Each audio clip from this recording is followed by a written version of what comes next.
Okay, Assalamualaikum warahmatullahi wabarakatuh dan salam sejahtera. Kita sambung video kali ini selepas kita belajar standard cost per unit.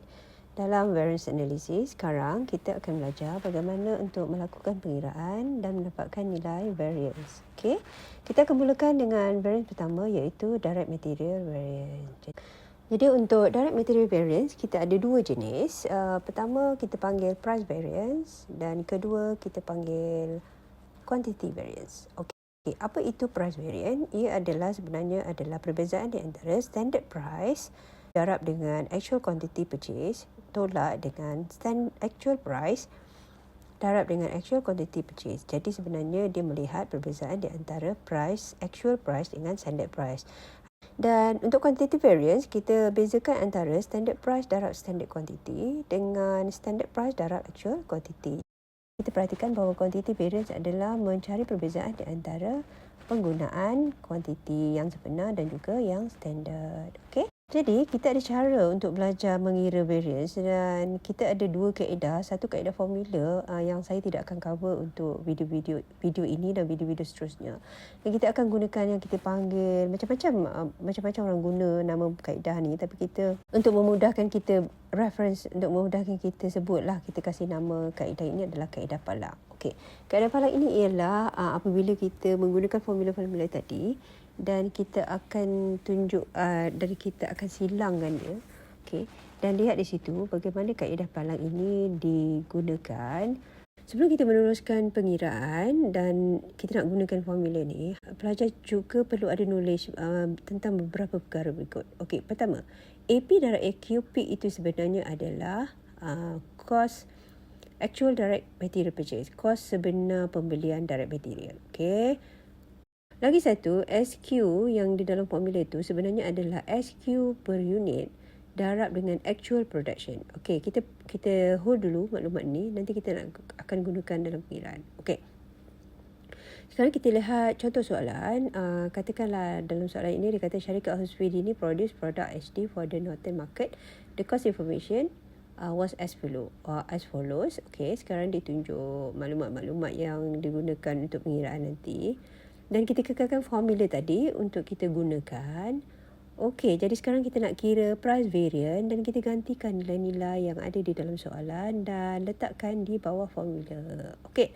Untuk actual AP, untuk actual price, kiranya soalan ada kita boleh pakai. Dalam soalan ni kita boleh pakai iaitu actual price dalam soalan ini adalah RM8.30. Jadi kita pakai RM8.30. Dan juga kita akan darabkan dengan direct material purchase actual RM10,000 dan akhirnya kita akan dapat RM83,000 darab. Okey, kita hold di situ. Kita akan cari lagi satu formula di sebelah kanan tu iaitu SP. Okey, untuk SP kita akan ambil standard price yang diberikan dalam soalan. Dalam soalan ini RM8 darab dengan actual quantity purchase. Actual quantity purchase dalam soalan ini adalah RM10,000. Okey. Jadi darab. Okey, sekarang kita akan cari variance. Pelajar sekalian lihat ada dua nombor di situ iaitu RM83,000 dan RM80,000. Jadi setelah dimaklumkan sebelum tadi bahawa yang RM83,000 sebenarnya adalah actual direct material purchase iaitu nilai sebenar. Jadi yang RM80,000 itu adalah nilai standard. Okey, kita bezakan RM80,000 dengan RM83,000 dan kita dapati ada perbezaan berjumlah RM3,000. Okey, saya tulis UF. Memperkenalkan kepada pelajar-pelajar apa itu UF. UF adalah unfavorable dan kita ada lagi satu term namanya kita panggil F. Kita pakai F untuk singkatan dan maksudnya adalah favorable. Ini bermaksud bahawa variance ini tidak digemari, favorable, tak disukai kerana yang kamu jangkakan, kamu bayangkan beginilah, kamu simpan RM80,000 dalam poket ready, nak pergi kedai, nak beli barang direct material. Tapi dekat kedai bila dah dapat barang, rupanya dia kata bukan 80, 83. So tak happy sebab kita kena keluarkan lagi duit RM3,000 untuk tambah.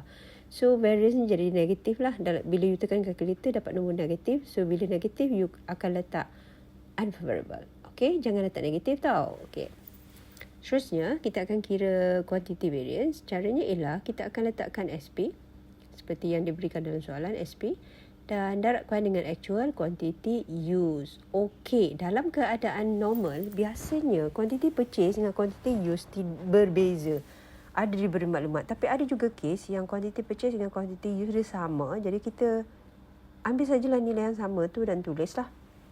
Okey, dalam kes ni berbeza. Okey, jadi kita akan darabkan kedua-duanya dan kita akan dapatkan nilai 65,600. Okey. Jadi sekarang kita sambung calculation kita untuk yang seterusnya iaitu SP. SP kita RM8 darab dengan SQ. Okey, untuk SQ kita ada lagi formula nilai SQ itu sebenarnya adalah SQ per unit darab actual production. Okey, SQ per unit dalam kes ni diberi juga dalam soalan iaitu 2 kg. Okey, maknanya kalau kita bayangkan kalau kita nak buat kg mungkinlah tepung. Katalah kita nak keluarkan kek dalam kes ni. Maknanya satu kek perlu 2 kg tepung. Wah, besarnya kek. Tapi tak apalah. Yang penting nak bagi faham bahawa 2 kg per unit itu adalah standardnya kalau nak keluarkan satu kek. Kek besar lah, kamu andaikan. Okey, jadi kita gunakan 2 kg per unit itu sama dengan SQ per unit. Dan kita akan darabkan dengan actual production. Dalam soalan ini, actual production adalah 4,000. Okey, jadi totalkan kesemuanya itu dan kita akan dapat 64,000.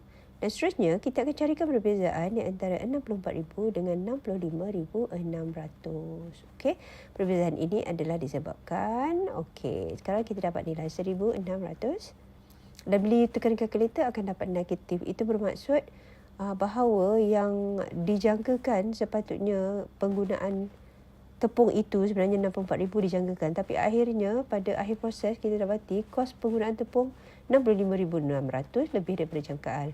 So kamu tak happy lah, seakan-akan ia melambangkan bahawa production ini menggunakan tepung berlebihan dalam kes ni. So tak happy, kita banyak keluarkan kos.